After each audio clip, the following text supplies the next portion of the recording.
انسان کی زندگی میں آگے بڑھنے کے بہت سے مواقع آتے ہیں، لیکن ہم آگے بڑھنے کی کوشش ہی نہیں کرتے۔ ہم اپنی آسائشوں سے قدم باہر ہی نہیں نکالتے۔ نئی آزمائشیں اور نئے تجربے ہی انسان کی زندگی میں آگے بڑھنے کی وجہ بنتے ہیں۔ آزمائشوں کا مقابلہ کریں، یہی کامیابی کا اصل ذریعہ ہے۔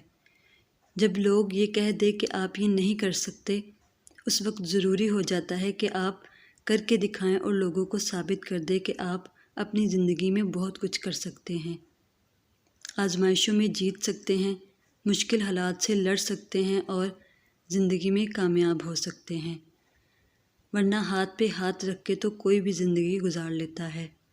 اپنے اندر کی طاقت کو پہچانیں اور زندگی میں کچھ بن کر دکھائیں۔ اللہ تعالی ہم سب کو اپنی اپنی منزلوں تک پہنچائے، آمین۔ آئیں آج کا ترجمہ اور تفسیر شروع کرتے ہیں۔ بسم اللہ الرحمن الرحیم۔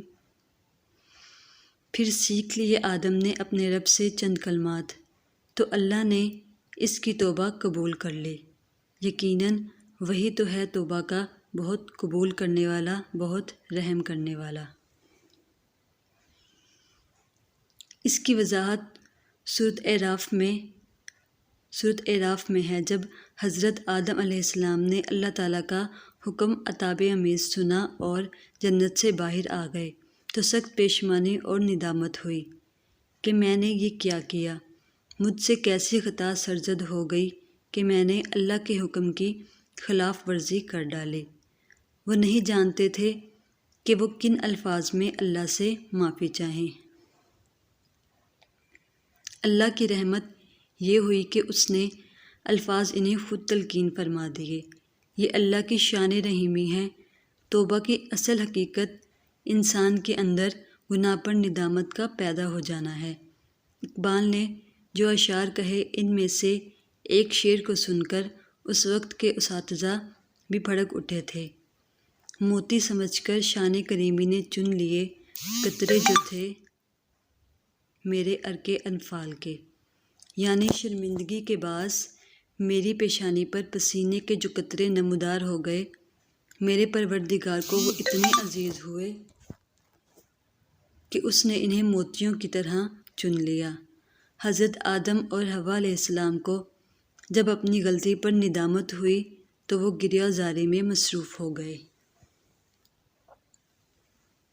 اس حالت میں اللہ تعالیٰ نے اپنی رحمت سے انہیں چند کلمات القا فرمائے جن سے ان کی توبہ قبول ہوئی۔ وہ کلمات سورۃ الاعراف میں بیان ہوئے ہیں۔ اے ہمارے رب، ہم نے اپنی جانوں پر ظلم کیا ہے اور تو نے ہمیں بخش نہ دیا اور ہم پر رحم نہ فرمایا تو ہم ضرور خسارہ پانے والوں میں ہو جائیں گے، تباہ و برباد ہو جائیں گے۔ اس مقام پر شیطانیت اور آدمیت کا فوری تقابل موجود ہے۔ غلطی ابلیس سے بھی ہوئی، اللہ کے حکم سے سرتاب بھی ہوئی، لیکن اسے اس پر ندامت نہیں ہوئی، بلکہ وہ تکبر کی بنا پر مزید اکڑ گیا اور سرکشی کا راستہ اختیار کیا۔ دوسری طرف غلطی آدم سے بھی ہوئی، نافرمانی ہوئی، لیکن وہ اس پر پشیمان ہوئے اور توبہ کی۔ وہ طرز عمل شیطانیت اور یہ آدمیت ہے، ورنہ کوئی انسان گناہ سے اور معصیت سے مبرا نہیں ہے۔ رسول اللہ صلی اللہ علیہ وآلہ وسلم کی ایک حدیث ہے، آدم علیہ السلام کی تمام اولاد خطا کار ہے اور ان خطا کاروں میں بہتر وہ ہے جو توبہ کر لے۔ حضرت آدم علیہ السلام سے غلطی ہوئی، انہیں اس پر ندامت ہوئی، انہوں نے توبہ کی تو اللہ تعالیٰ نے ان کی توبہ قبول فرما لی۔ توبہ کا لفظ دونوں طرف سے آتا ہے، بندہ بھی تواب ہے جبکہ اللہ تعالیٰ بھی تواب ہے۔ اس کی اصل حقیقت سمجھ لیجئے، بندے نے خطا کی اور اللہ سے دور ہو گیا تو اللہ نے اپنی رحمت کی نگاہ اس سے پھیر لی۔ بندے نے توبہ کی تو پھر اللہ اپنی رحمت کے ساتھ اس کی طرف متوجہ ہو گیا۔ توبہ کے معنی پلٹنا ہے۔